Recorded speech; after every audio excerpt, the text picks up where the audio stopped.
Quel thème difficile.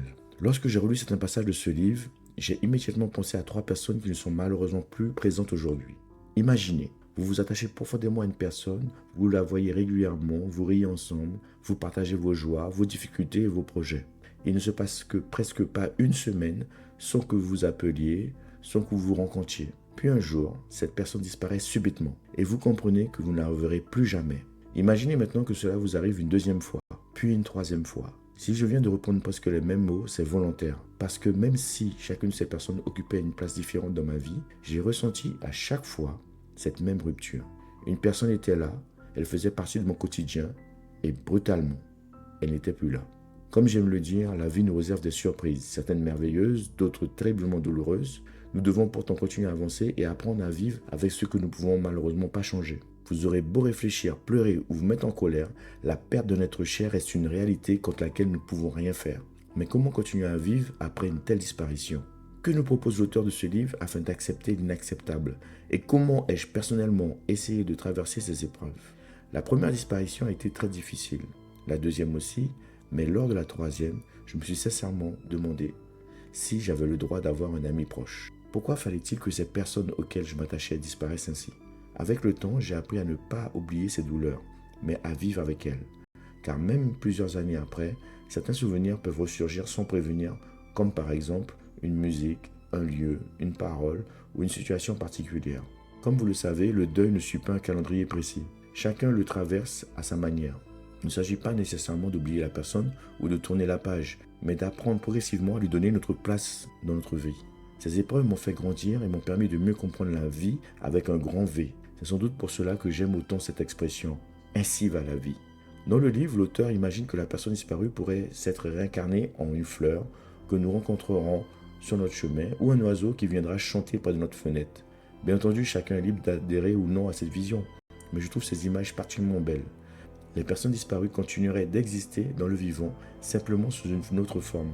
L'auteur explique ensuite que trois sentiments peuvent nous empêcher d'avancer après la disparition d'un proche. Le premier, ce sont les regrets. Avons-nous été suffisamment présents? Avons-nous assez parlé avec cette personne? Lui avons-nous suffisamment montré que nous l'aimions?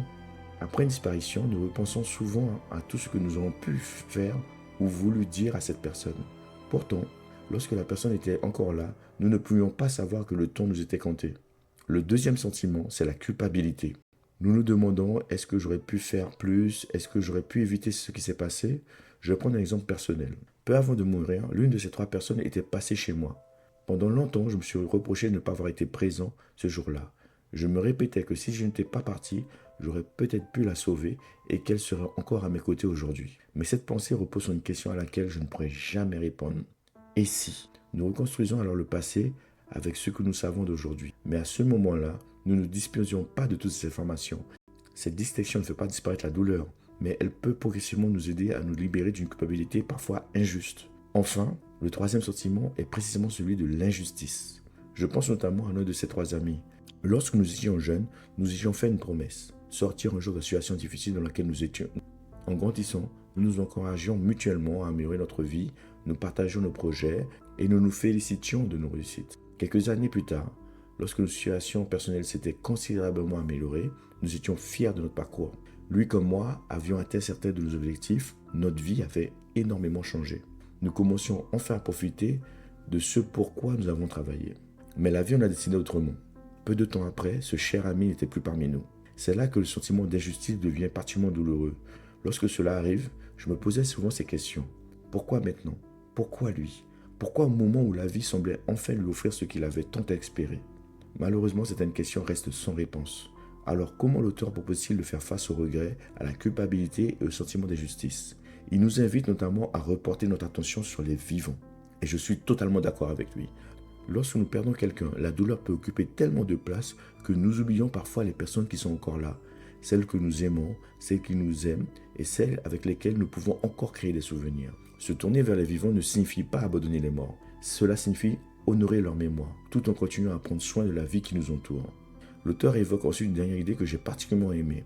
Je préfère vous la laisser découvrir dans le livre. Si vous l'avez déjà lu, dites-moi en commentaire si vous voyez le passage dont je parle. Je dois vous l'avouer, à l'époque où j'ai écrit cet article, ça a été particulièrement émouvant. Mais cela m'a également fait du bien. Comme je l'ai déjà expliqué dans le précédent thème, j'espère que mes vidéos pourront être utiles au plus grand nombre, aux plus jeunes ou aux moins jeunes. Et finalement, c'est peut-être ça ma mission de vie. Utiliser les livres et mes expériences pour essayer d'aider d'autres personnes à avancer. Si vous traversez actuellement un deuil, accordez-vous le droit de ressentir ce que vous ressentez. Il n'existe pas une bonne manière de vivre cette épreuve. Et si la souffrance devient trop lourde ou vous empêche durablement de vivre, n'hésitez pas à demander l'aide d'un professionnel. Merci d'avoir regardé cette petite vidéo. Si ça vous a plu, mettez un petit like et abonnez-vous. On se retrouve très bientôt pour le prochain thème. Prenez soin de vous.